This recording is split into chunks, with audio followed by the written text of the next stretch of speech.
And then I found this article, you'll find this in the note, helpful by D.A. Carson on the Reformed view versus spiritual disciplines. He says, it is not helpful to list assorted Christian responsibilities and label them spiritual disciplines. That seems to be the reasoning behind the theology that smuggles in, say, creation care and almsgiving.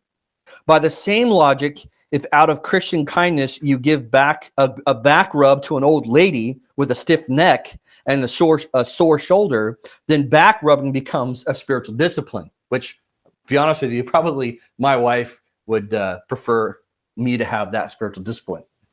But rubbing a lady's back, if it's doing it for the glory of God, you could then equate it with, if you're taking the same logic they're giving here, you can then equate it saying, if I discipline myself in this action, then God will use it to transform me into the image of Christ, right?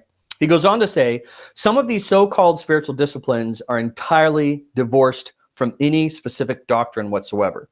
They are merely a matter of technique.